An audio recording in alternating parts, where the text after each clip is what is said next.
Welcome back to Two Doctors Homestead. My name is Daniel, and I want to talk about a few things you might want to have to help you survive nuclear explosion, nuclear war, single nuclear detonation. We've got into, in the past, read through the FEMA guides on surviving nuclear war, the FEMA response plans for nuclear war, and I'm not saying nuclear war is imminent, and certainly don't want you to live your life in fear of nuclear war. It is hard to deny that nuclear-powered countries are currently at odds, at conflict. And whenever we're in that kind of a situation, the chances, the odds, nuclear weapons being used in anger go up significantly, right? So I don't know what the odds are now. I don't know if anyone's going to give you the odds are, what the odds are right now. There's a handful of people in this world that have the ability to use nuclear weapons in anger.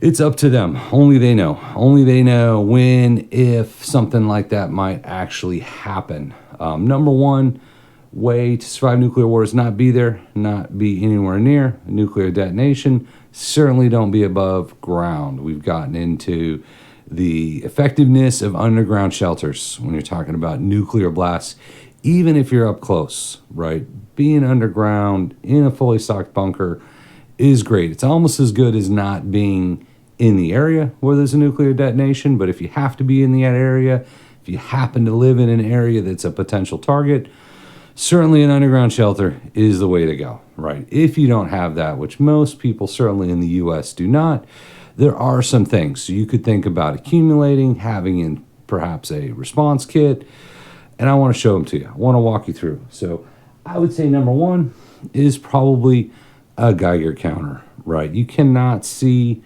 radiation, right? So when nuclear blast goes off, there's what they call fallout, which is hypercharged particles that spread up into the air and sprinkle down. So you can't see that. You can't see radiation, but a Geiger counter certainly would not be a bad idea if you want to be prepared. If you think that's possible, if you think it's something that could happen, the idea of having a Geiger counter, not a bad idea. This is the GQ GMC 800. I like it. It's got a nice color display, got some rechargeable batteries for it. Seems like a quality Geiger counter, and it's just picking up background radiation where I'm at. So it's got 10 CPM is probably okay. It's what I live with every day. Now, what this is not an EMF meter, right? You see a lot of videos. This does magnetic, this does electronic, this does radio, this does not do radiation, right? So people online seem to get them confused if you're checking EMF. Like I might even pick EMF off my Fitbit, right? This is just checking electric field. So there, as far as I know, keep me honest here, there's no proof that EMF causes cancer, right? And the study I'm looking at is they look at electrical linemen, spend their entire career around high EMF electromagnetic frequency areas. They do not have a higher rate of cancer than the rest of the population. I know, super controversial. Nobody wants to hear that. Prove me wrong, right? Show me some research that shows EMF causes cancer. EMF meter, Geiger counter, not the same thing, right? EMF probably won't help you in the event of a nuclear detonation. Geiger counter could make a difference. So you don't know. You're not going to know if it's radioactive outside, if it's safe to go outside, what your exposure is without a Geiger counter. So I'd say number one, if it's something on your mind, if you think it's possible, I would say the odds are higher than normal given everything going on in the world. We'll show you a couple more items here. So two things on the medicine side. There's the potassium iodide tablets, right? These are popular in the prepper community. They may or may not be something you'd want to take. Thyroid blocking and radiation emergency only. Read the fine print, do your research, depending on your age, depending on your health. They may not be a good idea, right? So don't just get them and chomp them down the moment you think nukes are going to fly. In the right situation, they're probably incredibly effective, but they're not for everyone in every situation. But you got your thyroid safe, get your potassium iodide. Protects you, helps block some of the radiation by blocking your thyroid, right? So something to think about. Not necessarily for everybody all the time. Next one is apple pectin. This is 700 milligrams. I'm not going to get into dosing. I will say, if you do some research, there was a study done a long time ago that showed high doses of pectin might actually help your body flush any kind of radiation that's accumulated internally, which would probably be a good thing. You don't want radiation in your body. So think about apple pectin, do your own research. I'm not giving dosages. This was a study done a long time ago. Something to think about. Some apple pectin. Now, if you have to go outside, right, in some event you have to go outside and there's been a nuclear detonation, which could happen, right? Some people are speculating sooner rather than later. Some kind of a mask. I didn't attach any of the breathing options to it, right? Because those, the moment you open them, they start to degrade. Some kind of mask. This is a cheap one. I'll admit, this is a cheap mask. You want to buy an expensive mask? It's probably better. Buy an expensive mask. But bottom line, if there's radioactive fallout, hypercharged particles in the air, you don't want to breathe them in, right? We're not talking about sarin gas or something like that. We're talking about dust particles. Better mask is certainly better.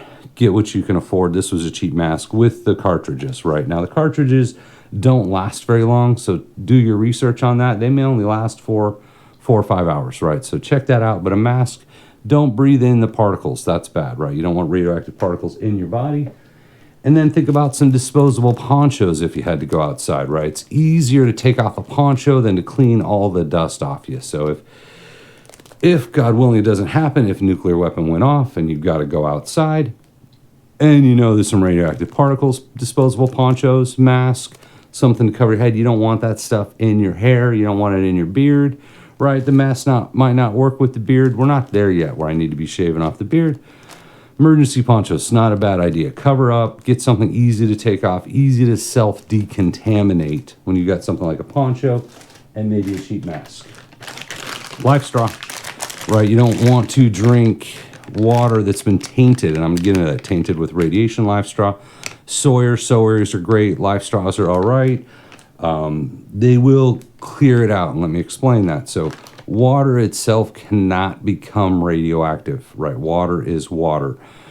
Radioactive particles, fallout coming out of the air like dust, can get into the water and they'll be suspended in the water. You drink that, it's not the water that's radioactive, it's the particles. So in that kind of an event, you're going to want to filter your water. You probably want to pre-filter your water. So think a bucket of sand or something like that. Pour the water through it to get the particles out, and then do something like a Sawyer, because the particles are still going to be radioactive and they're still going to be in your Sawyer, so you could have some radiation exposure from that.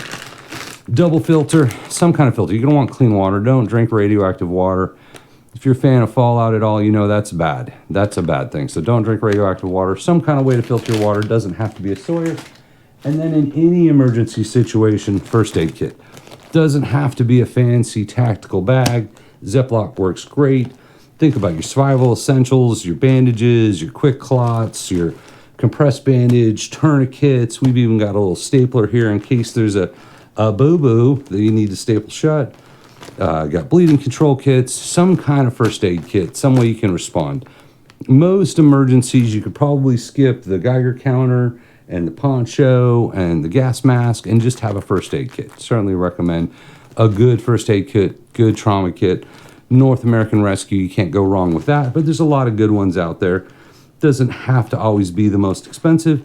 Some kind of first aid kit, right? So a couple items, couple things to think about if the worst happens, right? And I can't say it will, I can't say it won't, certainly hope it doesn't, but a lot of people are speculating if the current conflict escalates, if it continues, you've got a lot of nuclear powered countries potentially bumping heads, right? And when do they bring out the big boom? And we hope they don't. So a few things to think about.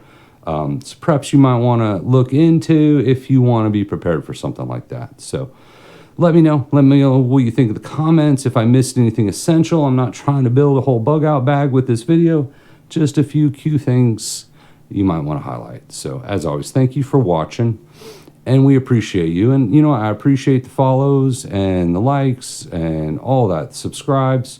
We're just trying to make some content, keep things going, provide some edutainment to everybody, right? So hopefully you enjoy the videos, not trying to create fear or anything like that, right? Just trying to provide a little entertainment, a little education, get you thinking. So Once again, as always, thank you for watching, and we appreciate you.